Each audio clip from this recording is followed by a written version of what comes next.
Went through checkpoints. Exactly. That would Sanctioned spring by the out government? like that. No, they would just set it up, spare of the moment like that, and then disappear. And they would just check for what?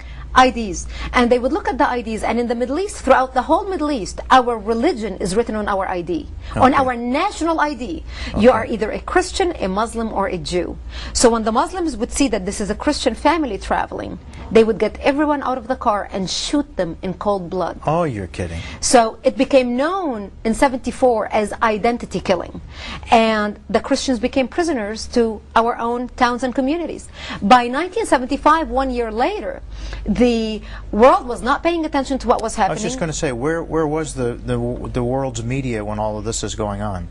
The media was located in West Beirut, the section that the Muslims controlled and the PLO controlled. In his book From Beirut to Jerusalem, Thomas Friedman discusses how nothing came out of Lebanon without the approval of Yasser Arafat, because journalists were intimidated just like they are intimidated today in the West Bank and Gaza under the Palestinian territories, or in any other countries where the Muslims control. Okay. In 1975, the Muslims and the Palestinians, who happened to be majority Muslims, formed together Jaysh Libnan al-Arabi, the Arabic Lebanese army. And in the Middle East, the word Arabic is referred only to Muslims, not the Christians. Okay. Only today, through their PR campaign, they're trying to show that all Middle Easterners who speak the Arabic language are Arabs. Okay. That's not true. So they formed an army and they started massacring the Christians. And that's when our life... was a Christian Lebanese family? It was a Christian Lebanese family. We were living in South Lebanon at the time. The Muslims and the Palestinians surrounded our town to slaughter us. And we knew what our fate was going to be because we have seen and heard what they have done to other Christians in Lebanon, Christian towns. As the Muslims tried to take over the country, they took over the military bases and broke the military. And then they started going into the Christian cities and towns and massacring the people. They would walk into our bomb shelters. All of this under the radar, so to speak, of all the news media. The news media didn't care.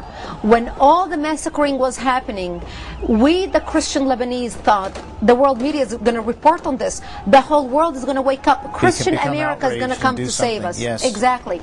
Rome, the Pope, the Vatican is going to come save the Christians. Mother France, we used to call Mother France because we got our independence from France, is going to come save the Christians. No one paid attention, while the PLO was funneled to the tune of millions from Arab money, the oil wealth being pumped into the PLO, as the Arabs used the PLO as pawn, as a propaganda campaign to kind of basically distract the Arab population as to what was happening in their country and focus on the Palestinian issue as a thorn on the side of Israel. I think today the West is waking up to realizing the barbaric side of Islam that is perpetrated by the so-called radicals that is now becoming mainstream Islam throughout the world. You know, that's a good question. When you talk about so-called radicals and people, you know, from President Bush, President Clinton, Condoleezza Rice, Tony Blair in Great Britain, all of these people are political leaders of the West, so to speak, are painting a picture of peaceful Islam, loving Islam, that the acts of terrorism that we see taking place in the world today that you're describing here on the program for us are actually some kind of blasphemy to Allah and Islam and what they really teach. I mean, where's the truth in all of this? Well, the truth is our leaders are so politically correct, we need to get every single one of them out of office and put leaders in there who have the moral clarity and the courage to identify the problem and to lead. We are at a time in history when we need leaders, not people who are speaking politically correct to appease our enemy or not to offend our enemy. I believe, David, political correctness is a disease and it belongs in the garbage, and this is where we need to put it, and we need to start identifying the enemy and calling a spade a spade. And I believe instead of our political leaders appeasing the enemy and trying to suck up to the enemy by not calling the true problem that we are facing, I think they need to call on the carpet these so-called moderate Muslims who do reside in the Western world, who are the respected lawyers and doctors and engineers and leaders of Islamic organization, and call them on the radicalism that is done in the name of their religion. Where are the massive demonstrations in the Western streets, be it in Australia or in America or in Canada or in Paris or in London, basically sending a message to the radicals in the Middle East, condemning the terrorist organizations by name, not giving us some empty rhetoric about we as Muslims condemn this action. Where are the demonstrations by the thousands? I can understand why maybe oppressed people who live under Islamic regimes such as Saudi Arabia or Syria or Egypt or Jordan are afraid to demonstrate. But what's the excuse of educated Muslims in Western nations such as the United States or England or Australia not taking to the streets by the thousands, we haven't seen the Million Man March, to demonstrate the acts of barbarism done in their name? Right.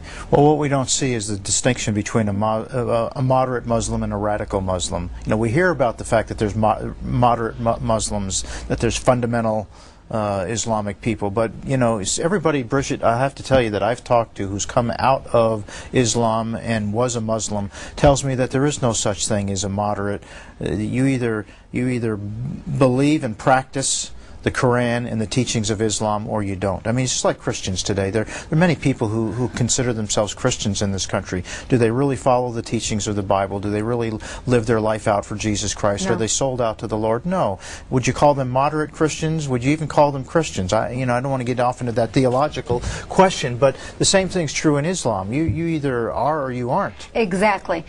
You know, I believe, David, actions speak louder than words. We need to watch what the moderates' actions have been since September 11th. 9,000 terrorist attacks in the name of Islam have been perpetrated since September 11th around the world. 9,000. 9,000. Where are the voices of these so-called moderates condemning that barbarism? Well, none. The difference. Let's pick up there tomorrow. Where are those voices? Because we're running out of time. Brigitte, you're going to have to stay for more than one program, if you would. We're going to be talking more with Brigitte Gabriel about why they hate. I'll tell you what, you're in for some pretty startling information on the program. Don't go away. We'll be right back.